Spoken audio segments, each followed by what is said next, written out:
don't like them, so you're maybe creating, and maybe you don't like them because of their religion, or that could be interesting. So those are good. All right, so harassment, the big deal with harassment is unwelcome conduct that is based on a protected class. So when you hear, friend, family member, oh, they're harassing me, it's not an I don't like it thing. It has to be based on a protected class. So harassment can be used as a buzzword a lot, but unless you're being treated differently because of your sex, your sexual orientation, those kinds of things, it's generally, it still might violate other policies though, conduct.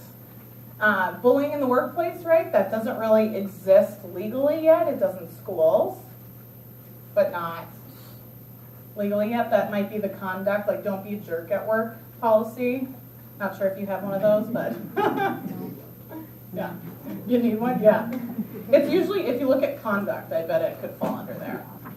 All right, harassment. More about harassment. So harassment is unlawful when. So this is why it's such a big deal, is because if we have real harassment, it's not just an HR policy violation. We're now rising to the level of it's seriously against the law. So harassment becomes unlawful where enduring the offensive conduct becomes a condition of continued employment, or the conduct is severe or pervasive enough to create a work environment that a reasonable person, anybody know a reasonable person? Sometimes. Bad joke. Okay. Reasonable person would consider intimidating, hostile, or abusive.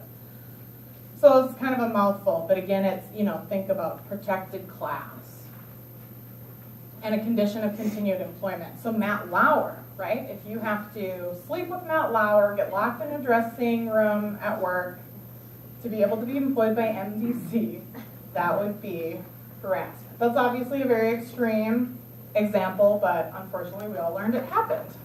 So more petty slights, annoyances, and isolated incidences, unless extremely serious, will generally not rise to the level of being illegal. To be unlawful, the conduct must create a work environment that would be intimidating, hostile, or offensive. Again, those three fun words, to a reasonable person. So I like to define the reasonable person as we might be reasonable people to the Hollywood examples I gave, right? That's crazy. And we just don't want to get to the point where a jury decides what's reasonable. That's what happens. All right. Offensive conduct may include, but is not limited to, offensive jokes. But right, if we've all told a bad joke on occasion, so maybe an isolated incident is not. Slurs, epithets, or name calling, physical assaults or threats, intimidation, ridicule or mockery, insults or put downs, offensive objects or pictures, and interference with work performance. So I had a client tell me when he worked in New York State that he went into an office for work and they had Playboy pinups all over the office. So that might be an example of offensive objects or pictures. Because if it's all over. Excuse me?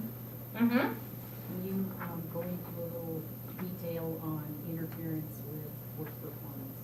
Yeah, that's good. So interference with work performance. So it means that you have to be subject to that kind of behavior constantly, and you're unable to successfully perform your job. I don't know. Do you have any examples you can think of? Yes, but probably none I should really talk about. Unfortunately, she's past employer, Jessica. Yeah. No. I mean, yeah. So I'm trying to think of. I mean, the Matt Lauer one's super extreme, but it would be. It was well known at NBC that, well known, maybe not to the higher ups, but that he was performing some of that behavior, and to work there or be an intern, or Harvey Weinstein, right? To work in his movies, you had to go see him in the hotel room. So those are all sexual harassment examples, but it'd be, yeah. If in doubt, notify HR. Yeah, it's important to let us know if you feel like, you are constantly being harassed or there are some really ongoing issues. It's important to let us know. Documentation is really kind of key when it comes to that type of a thing, because if you can prove a pattern type of a thing, then usually something can, some action can be taken. So Yep. it really is, if you feel like it's interfering with your work, it's very important to just let us know. Yeah. So. If in doubt. Yeah.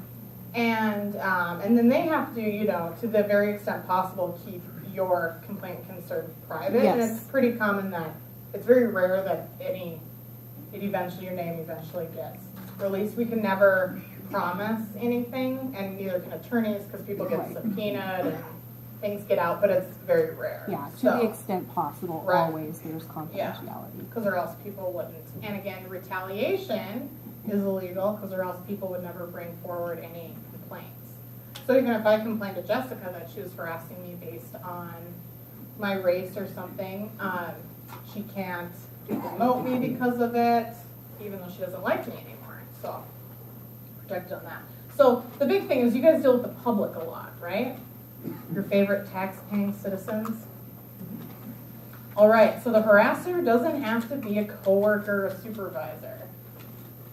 It can be someone else, and when you work with an agent of the employer, like an independent contractor like myself, and it would still be Butte Silver Bow's problem, a non-employee, a member of the public, that can happen. So the example I give is we had a grocery store client that had I don't know what you call patron of the grocery store, that would come in and say sexually explicit things to the cashiers, the people working in the bank, because there's banks in grocery stores now all the time, and the customer service counter. And we did the investigation, and we deemed, because the language used, since it was sexually explicit, it was severe and pervasive.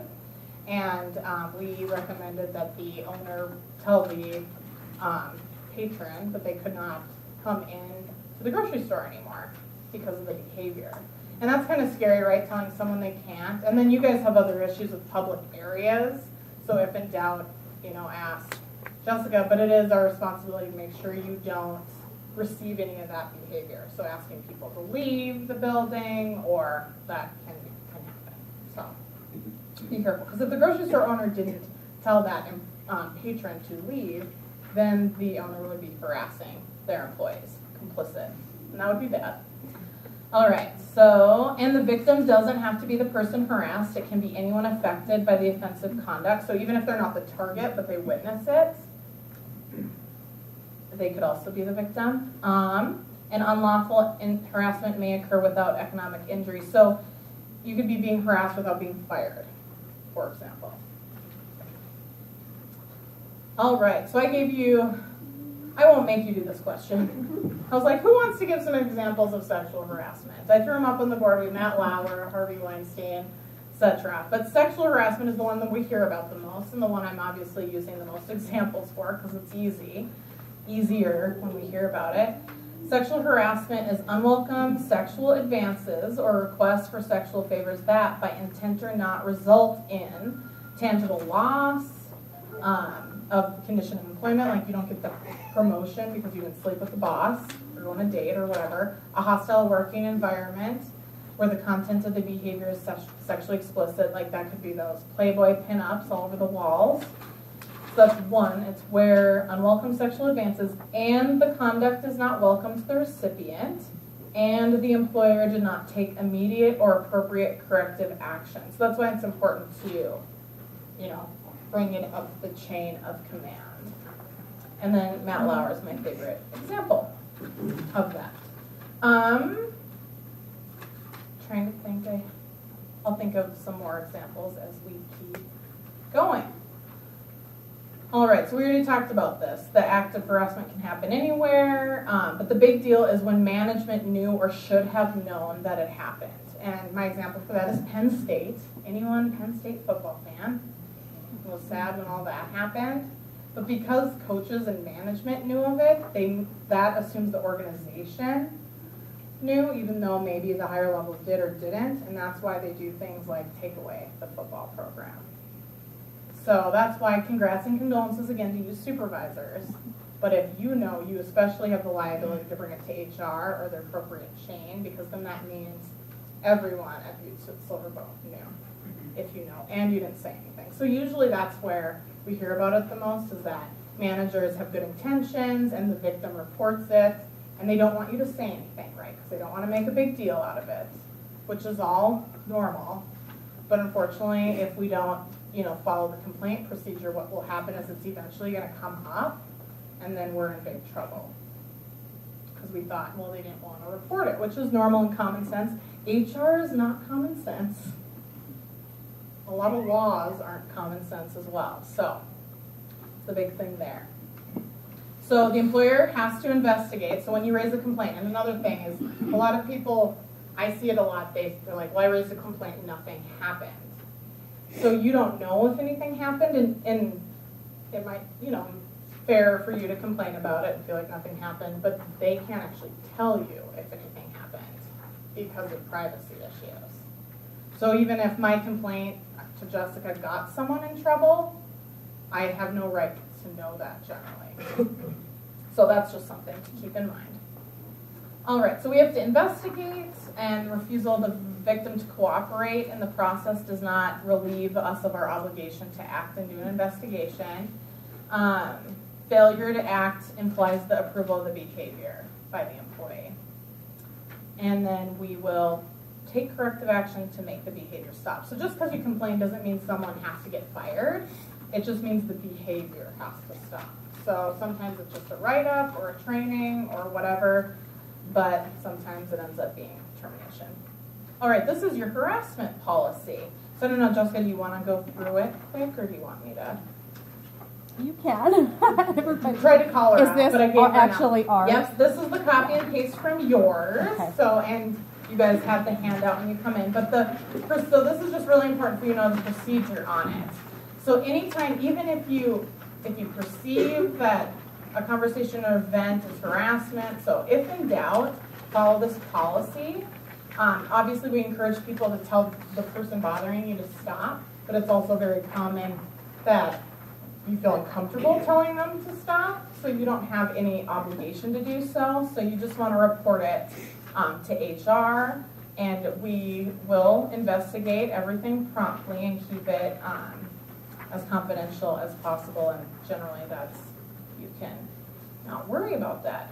Encasing and follow-up review will be conducted to ensure the harassment has discontinued. So if even with just general bad conduct things, if an employee complains to you or about a taxpayer, about a fellow coworker, about anything, and you follow, up the chain, checking back in a couple weeks to make sure the behavior stopped is really good, just to make sure it's not happening again.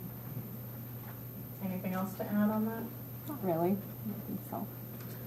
All right, so also you, the best is obviously use internal procedures, but Montana Human Rights Commission is employees have 180 days to file the complaints.